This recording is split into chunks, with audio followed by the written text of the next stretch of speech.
ہشام نے بیان کیا، ان سے یحییٰ بن ابی کثیر نے، ان سے ابو سلمہ نے، اور ان سے ابو ہریرہ رضی اللہ عنہ نے کہ نبی صلی اللہ علیہ وسلم نے فرمایا، تم میں سے کوئی شخص رمضان سے پہلے شعبان کی آخری تاریخوں میں 1 یا 2 دن کے روزے نہ رکھے، البتہ اگر کسی کو ان میں روزے رکھنے کی عادت ہو تو وہ اس دن بھی روزہ رکھ لے۔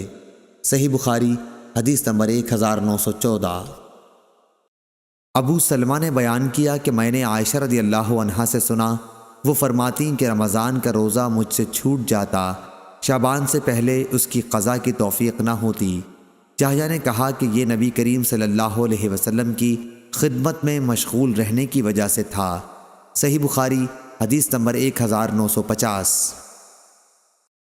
امام مالک رحمہ اللہ نے خبر دی، انہیں ابو نضر نے، انہیں ابو سلمہ نے اور ان سے عائشہ رضی اللہ عنہا نے بیان کیا کہ رسول اللہ صلی اللہ علیہ وسلم نفل روزہ رکھنے لگتے تو ہم آپس میں کہتے کہ اب آپ روزہ رکھنا چھوڑیں گے ہی نہیں، اور جب روزہ چھوڑ دیتے تو ہم کہتے کہ اب روزہ رکھیں گے ہی نہیں۔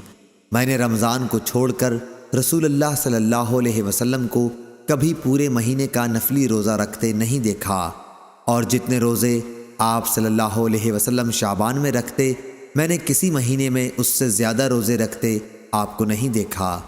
صحیح بخاری حدیث نمبر 1969۔ ہشام نے بیان کیا، ان سے یحییٰ نے، ان سے ابو سلمہ نے اور ان سے حضرت عائشہ رضی اللہ عنہا نے کہا کہ رسول اللہ صلی اللہ علیہ وسلم شعبان سے زیادہ اور کسی مہینے میں روزے نہیں رکھتے تھے۔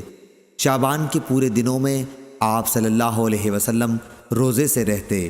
آپ صلی اللہ علیہ وسلم فرمایا کرتے تھے، جس کی تم میں طاقت ہو، کیونکہ اللہ تعالیٰ ثواب دینے سے نہیں تھکتا، تم خود ہی اکتا جاؤ گے۔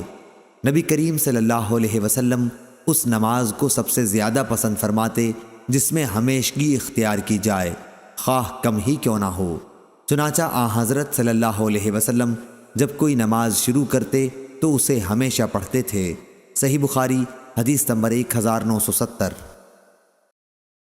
ابو نعمان نے بیان کیا، انہوں نے کہا کہ ہم سے مہدی بن میمون نے، ان سے غیلان بن جریر نے، ان سے مطرف نے، ان سے عمران بن حسین رضی اللہ عنہ نے بیان کیا کہ انہوں نے نبی کریم صلی اللہ علیہ وسلم سے سوال کیا، یا مطرف نے یہ کہا کہ سوال تو کسی اور نے کیا تھا لیکن وہ سن رہے تھے۔ حضرت صلی اللہ علیہ وسلم نے فرمایا، اے فلاں، کیا تم نے اس مہینے کے آخر کے روزے رکھے؟ ابو نعمان نے کہا، میرا خیال ہے کہ راوی نے کہا کہ آپ صلی اللہ علیہ وسلم کی مراد رمضان سے تھی۔ ابو عبداللہ امام بخاری رحمہ اللہ کہتے ہیں کہ ثابت نے بیان کیا، ان سے مطرف نے، ان سے عمران رضی اللہ عنہ نے اور ان سے نبی کریم صلی اللہ علیہ وسلم نے رمضان کے آخر کے بجائے شعبان کے آخر میں کا لفظ بیان کیا۔ صحیح بخاری حدیث نمبر 1983۔